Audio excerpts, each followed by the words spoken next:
Alexandro di Cagliostro fue una de las figuras más enigmáticas del siglo XVIII, un personaje que se movió entre la alquimia, el ocultismo y la política en una Europa fascinada por lo esotérico. Autoproclamado mago, sanador y maestro de saberes herméticos, recorrió las cortes del continente ofreciendo rituales, conocimientos secretos y promesas de regeneración espiritual. Su figura encarnó el espíritu de una época en la que la Ilustración convivía con sociedades secretas, logias masónicas y una creciente sed de transformación social simbólica. Pero, ¿quién fue exactamente Cagliostro? ¿Qué relación tuvo con la monarquía francesa? ¿Qué hay del mito y qué hay de realidad en torno a su figura? ¿Cuál fue su legado? Bien, pues don Carmelo Ríos, investigador, autor y escritor, entre otras obras, de El mago divino Cagliostro, de Ediciones Matrioska, nos va a poner en antecedentes. Carmelo Ríos, muy buenas noches. Buenas noches, Santo Domingo. Encantado de estar con vosotros. Muy amable. Gracias y felicidades por El mago divino Cagliostro, ese último trabajo tuyo, de Ediciones Matrioska. Felicidades. Muchas gracias. Es un trabajo de muchísimos años. Yo creo que he estado haciendo, pues, investigando sobre Cagliostro, pues seguramente más de 40 años, ¿no? Madre mía. Mi padre ya era un gran admirador y un defensor de Cagliostro. Y a partir de lo que mi padre me transmitió, pues yo empecé a investigar por mi cuenta, lo cual me llevó a muchos viajes y a muchos encuentros. A muchos libros también. La mayor parte de los libros sobre Cagliostro son libelos difamatorios, como otros muchos personajes de la tradición, ¿no? Que han sido como Akenatón, el faraón de la cultura de Amarna, ¿no? Han sido denostados y fieramente atacados por una sociedad que, en el caso de la Revolución Francesa, evidente, Cagliostro, personaje muy conocido de la época, se hizo mal querer, porque él era un hombre que abogaba por las libertades, tenía una acción en el mundo totalmente compasiva. Era un hombre que luchaba siempre por la libertad de la gente, ¿no? Y por curar a miles de personas que se le atribuye la curación, ¿no? Y eso por esa razón se hizo mal querer, seguramente, ¿no? E incluso la Iglesia de Roma le temía también porque era un líder carismático, extremadamente carismático de las masas, ¿no? Muchísima gente le seguía y lo temían tanto como le odiaban, ¿no? Y ahí viene la conjura que se ha ido creando año tras año. Una hoguera de infamia, un cadalso de infamia no se ha extendido todavía a Cagliostro. Perseguido por la Santa Inquisición, además, ¿no? Murió preso por esta misma Inquisición. La leyenda, los grandes personajes como Cagliostro o el conde de Saint-Germain y otros, ¿no? La leyenda siempre cubre de brumasa una realidad que ni siquiera se puede llamar histórica, ¿no? Cagliostro fue hecho preso en Roma. Parece ser que ingenuamente él intentó inaugurar una logia, la logia Minerva, una logia del rito egipcio. Si quieres hablaremos del rito egipcio de Cagliostro. Y hacerse bendecir por la Iglesia Católica. Pero fue todo lo contrario. Fue hecho preso, fue torturado en San Leo, en la fortaleza de San Leo. Fue obligado a adjurar de su doctrina, sus rituales, incluso sus emblemas masónicos fueron quemados en la Plaza Minerva, el mismo nombre que tenía la logia de Roma, ¿no? Frente a un obelisco egipcio. Luego seguramente por la presión social, se conmutó la pena de muerte por la de prisión perpetua. Y fue encerrado en vida en un cachot, en una oubliette, en San Leo de Montefeltro, donde más bien era un enterramiento en vida, le llamaban el posetto, un pozo donde se le descendía con unas cuerdas, ¿no? Hasta ahí, la Iglesia enviaba todos los días, se recibía una misiva del Vaticano para ver cómo estaba Cagliostro, ese seguía vivo. Unos 3 meses antes de su supuesto fallecimiento se dejaron de recibir misivas. Pero hay otras tradiciones que en mi libro aparecen, otras investigaciones, ¿no? sobre que Cagliostro no murió en San Leo, sino murió 4 años después en Malta. Se había dicho que él era hijo, no es el caso, seguramente era una especie de hijo adoptivo o quizá fue su mecenas, ¿no? El gran maestro de los caballeros de Malta, de Pinto de Fonseca. Incluso todavía se puede visitar en la casa de Pinto de Fonseca, en La Valeta, todavía se puede visitar, si se conoce dónde es, claro, el laboratorio de Cagliostro. En Barcelona vivió Cagliostro un tiempo, cerca de Santa María del Mar, en un hostal que ahora ya no existe, creo que era el hostal de los Tres Reyes.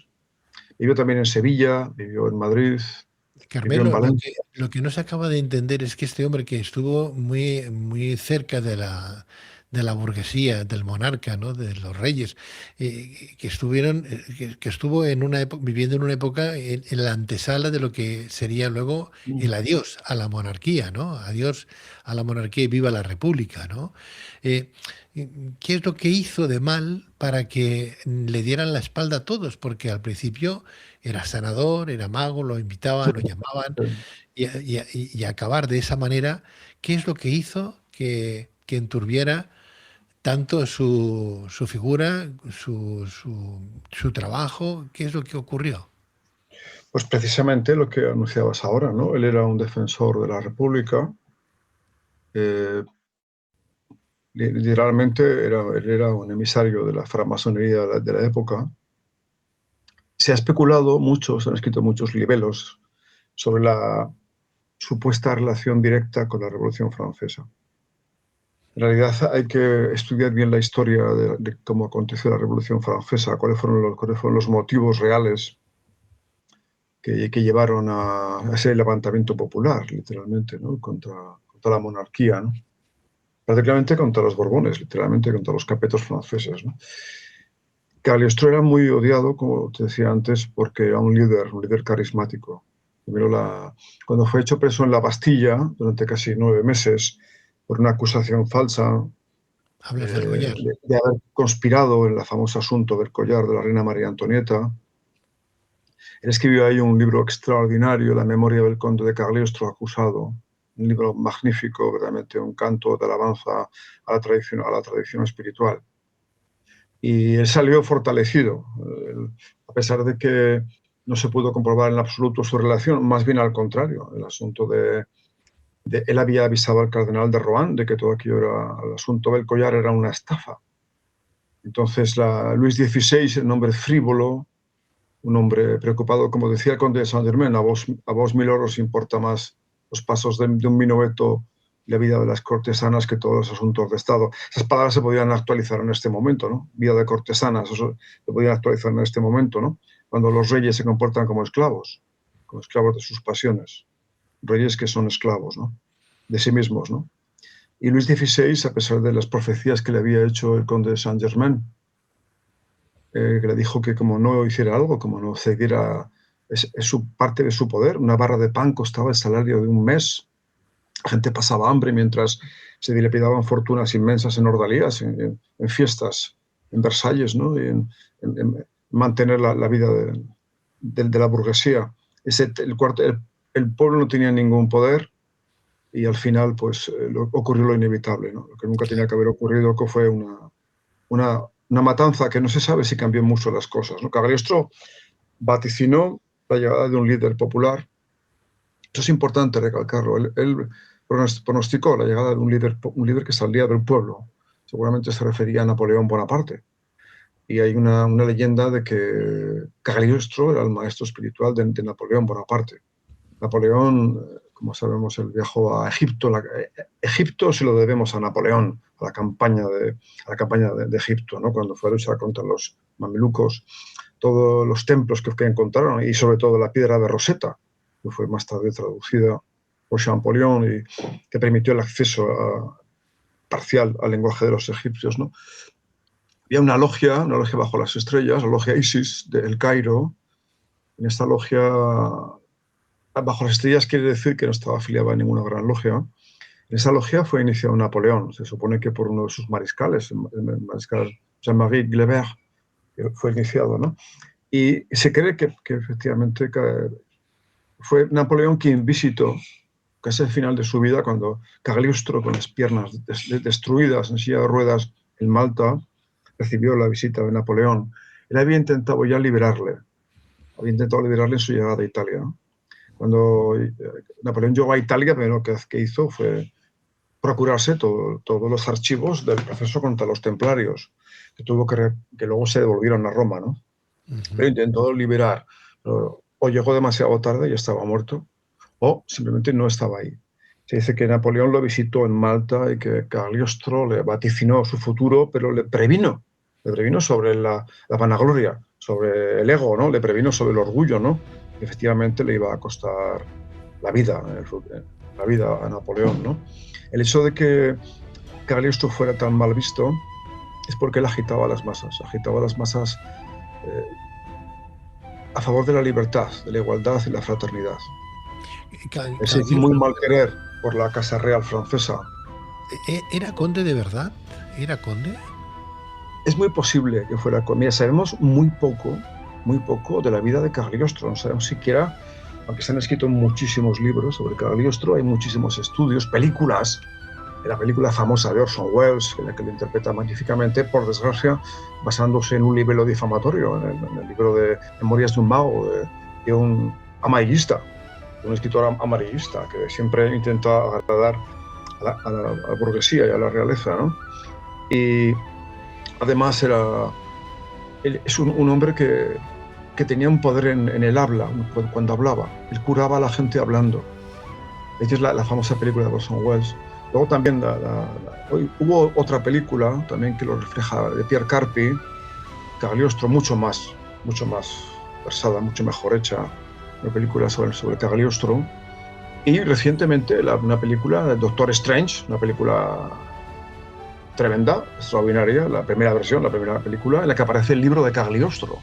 El libro de Cagliostro es un libro que, en mi libro hablo de eso, que es muy posible que ese libro existiera y que fuera encontrado por un investigador, un jesuita investigador muy conocido, y que hizo algo extraordinario con él, el libro de Cagliostro. Carmelo, antes hablabas, sí, perdóname, antes hablabas del conde de Saint Germain, ¿no? Sí. Se ha hablado mucho también del conde de Saint Germain y yo no sé todavía a día de hoy, después de tantos años hablando del conde de Saint Germain, la luz violeta o la llama violeta, ¿no? Como la quieran llamar, ¿no? Algunos, esa relación que existe entre uno y el otro, entre la llama violeta y el conde de Saint Germain. ¿Verdaderamente el conde de Saint Germain existió o es una leyenda?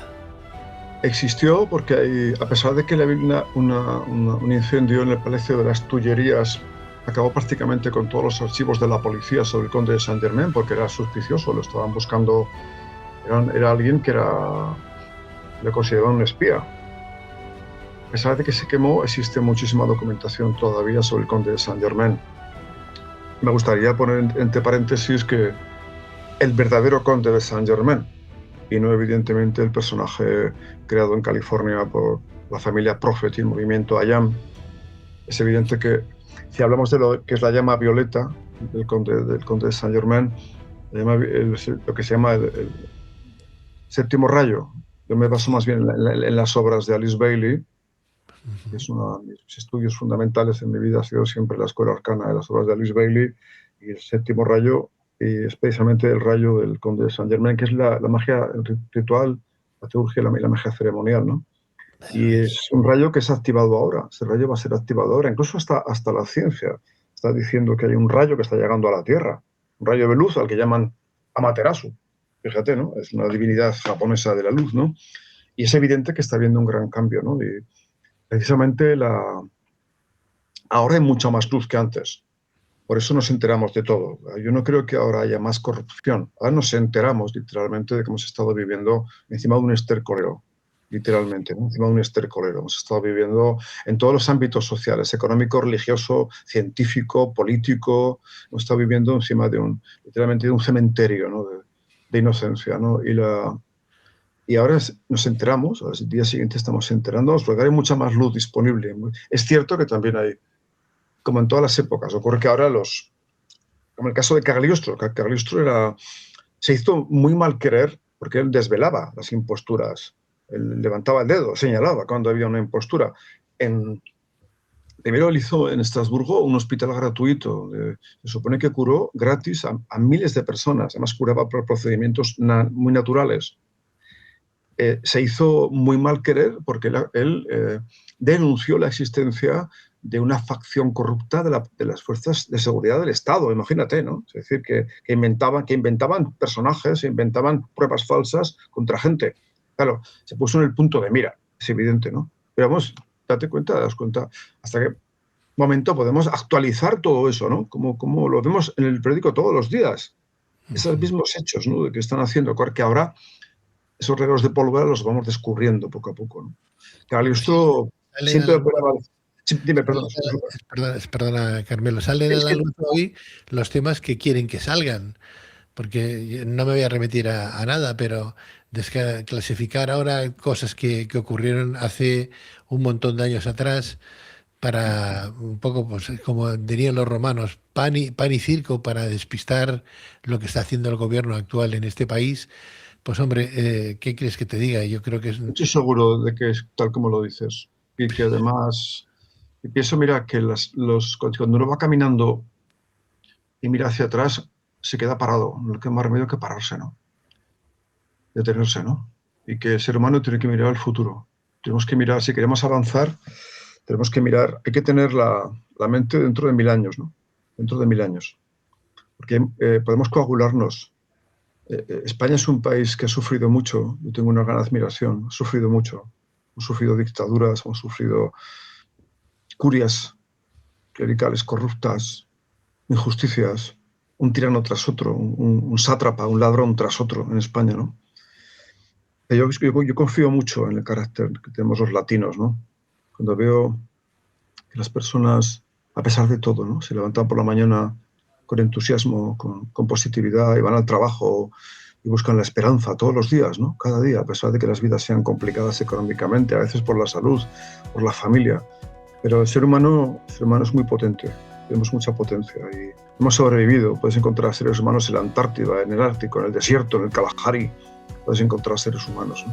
Y tenemos una herencia divina, una herencia de los dioses, ¿no? Precisamente la iniciación de la que proponía Cagliostro. Él propuso un rito que actualmente pues, está extinguido. Un rito que era una vuelta a las escuelas de los misterios de Egipto, ¿no? De Caldea, de Grecia. Un rito de inmortalidad. Eso lo vamos a poner entre comillas, ¿no? Un culto a los estoicos. Un culto a los estoicos. Sí, él tenía esa vuelta a la tradición importantísima. Ahora se está volviendo mucho a la tradición. Incluso la mofa es que se vuelve al paganismo, pero no es tal, no es paganismo. El culto a las inteligencias divinas, a las formas simbólicas de los dioses. Ese culto está volviendo, ¿no? En todo el mundo, ¿no? Están haciendo, yo tengo con cierta frecuencia voy a Egipto, me doy cuenta la solemnidad que tiene la gente, cómo reconocen lo sagrado, cómo la gente, hasta los turistas que van por primera vez y que en el fondo quieren ver a Abu Simbel y darse un paseo por el Nilo, quedan impresionadísimos cuando se encuentran con eso, impresionadísimos, ¿no? Muy pronto voy a volver otra vez, vuelvo con un grupo a final de marzo y veo el efecto que les hace a la gente, ¿no? Para mí, por eso el rito de Cagliostro era un rito egipcio, aunque en realidad mira, la palabra egipcio era como aquí llamar las Indias, se refería a esos que están por ahí abajo. La palabra egipcio es una excepción griega. Griegos se llamaban los Kemis, los habitantes de las tierras negras de Kemet. Y el rito egipcio no se basaba en una metafísica faraónica, sino se basaba sobre todo en la influencia de los coptos. Por eso Cagliostro se hacía llamar el Gran Copto. Los coptos han sido, sin duda, los herederos de la tradición egipcia, hasta que empezaron a metamorfosearla con la venida de San Marcos y apreció miedo de sus vidas, tuvieron que metamorfosear toda la metafísica egipcia en divinidades cristianas. Pero en realidad, cuando llevo a la gente, casi siempre el último día del viaje a Egipto, los llevo al barrio copto. Y se maravillan con lo que encuentran ahí. Y el rito de Cagliostro era un rito que estaba basado en la magia copta, en la teurgia de los coptos. Esos hombres, Pedro, esos seres no vivieron en el pasado, vivieron en el futuro. Vivieron en el futuro. Y nosotros intentamos vivir en ese futuro, vivir ya en cómo será el ser humano dentro de esa iglesia de Barrio Copto es extraordinaria, de la Natividad, una maravilla, un lugar extraordinario. ¿Cómo será ese hombre de luz, ¿no? Y el rito de Cagliostro tenía por objetivo la creación de un ser de luz, por eso incluía hasta 3 horas al día de plegaria. Ahí vemos, Cagliostro en la imagen se ve, practicaba la hidromancia en las sesiones masónicas. Ellos veían el porvenir haciendo hidromancia o aquamancia, ¿no? Imponía las manos a unas niñas que se llamaban columbas y a niños, pupilos, y tenían pronosticaciones. Algunas de ellas muy positivas, otras muy oscuras. Todo lo que iba a ocurrir con la Revolución Francesa, todo eso fue una pronosticación de Cagliostro. A María Antonieta le dijo lo que iba a ocurrir. A María Antonieta, que vuestros cabellos se volverán blancos en una noche. Y perdería su pensamiento de una forma muy drástica. Y María Antonieta no era nada querida en Francia porque era una austriaca, un enemigo crónico de los franceses, ¿no? Eso le llamaban, de llamarle l'autrichienne, la austriaca le llamaban l'autrichienne, la perra austriaca, ¿no? Y María Antonieta era una joven frívola que malgastaba el dinero. Luis XVI era por el estilo. Sí, Y eso fue, casi siempre, tú sabes bien que las revoluciones han venido en consecuencia de la reacción que ha tenido el pueblo tan temprano a la alta burguesía, a la aristocracia. Siempre ha sido así. Los que han, tanto en Rusia, en muchos sitios de Europa, la causa de la gente fundamental de las revoluciones han sido los abusos de la aristocracia y de la burguesía. Como ahora, una clase rica, si vemos, todos los días lo vemos en el periódico, estamos viéndolo en el periódico, estamos viéndolo, ¿no? Eso no ha variado mucho. Pero España ya ha cambiado, nos hemos vuelto muy cómodos, Carmelo. Ya está salir a la calle ahora a decir que basta ya de tanta tomadura de pelo, de tantos impuestos, a otro nivel, ¿no? Que hace 200 o 300 años atrás o más, ¿no? Porque la gente está empobrecida ahora, la gente no puede revolucionarse mucho, Pedro, claro, porque la gente tiene una hipoteca, literalmente, ¿eh? Tiene una claro. hipoteca y no pueden perder el trabajo ni enfrentarse a sus jefes porque tienen que pagar una hipoteca. Claro, yo mira, un pequeño paréntesis, una que sirva de parangón, ¿no? Marcando las distancias entre lo que es la figura de uno y la figura de otro, ¿no? Salimos de una guerra civil en España, porque no participamos en la Segunda Guerra Mundial. Sí. Salimos de una guerra civil. España estaba derruida, destrozada, tumbada, no había nada. Y sin embargo, en esa posguerra, la gente encontró trabajo, a pesar de los pesares, de lo vivido. Eso. Pero la gente encontró trabajo, tenía pan, más o menos de aquella manera, es igual. Pero hoy, gracias al trabajo de aquellos abuelos, la gente se compraba casas, pisos, podían tener hijos, los hijos podían estudiar, podían ahorrar un dinero.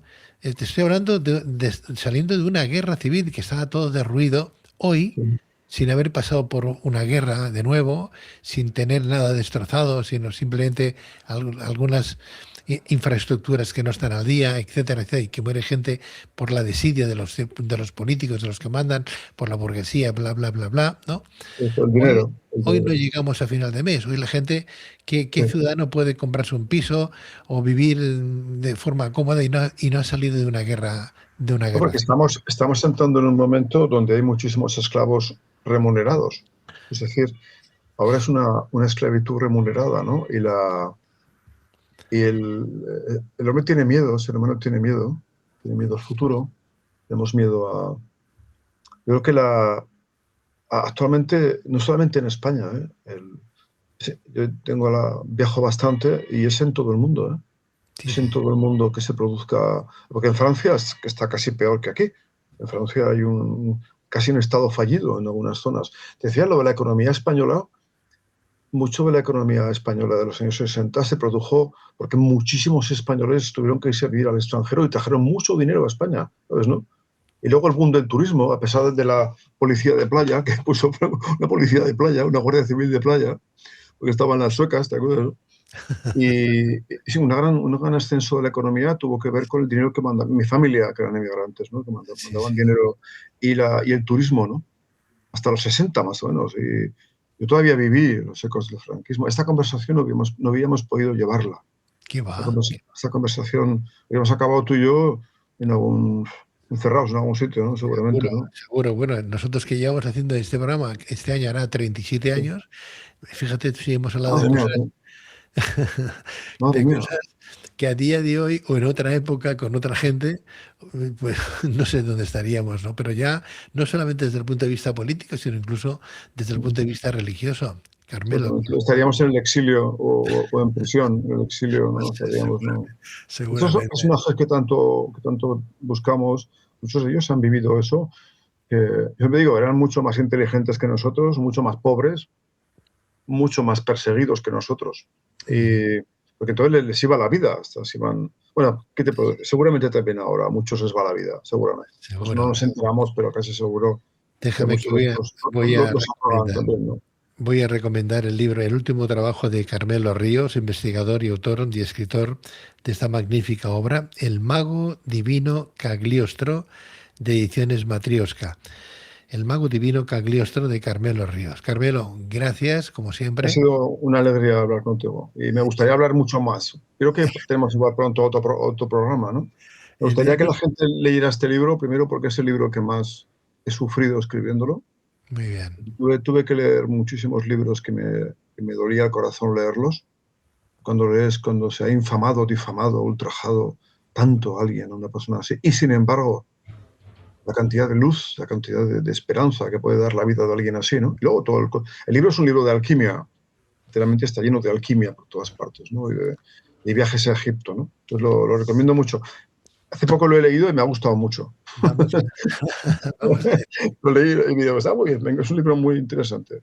bueno, Yo hombre, creo que está dedicado a la memoria de mi padre. muy bien. Mi padre estaría muy contento de saber que Estaría este orgulloso libro, de su hijo y de de su... saber que este libro ha visto la luz. Pues Muchísimas gracias, que Pedro. tengas muchos éxitos, Carmelo. Un abrazo muy Un fuerte. abrazo a todos los oyentes y que no olviden nunca que el amor existe, que la luz existe y que siempre hay una ventana abierta. Siempre hay Sí, una señor. Sí, señor. siempre hay Un una abrazo muy esperanza. fuerte y Un hasta abrazo siempre. muy fuerte. Hasta muy Adiós. pronto. Adiós, Hasta muy Carmelo. pronto. Adiós. Gracias.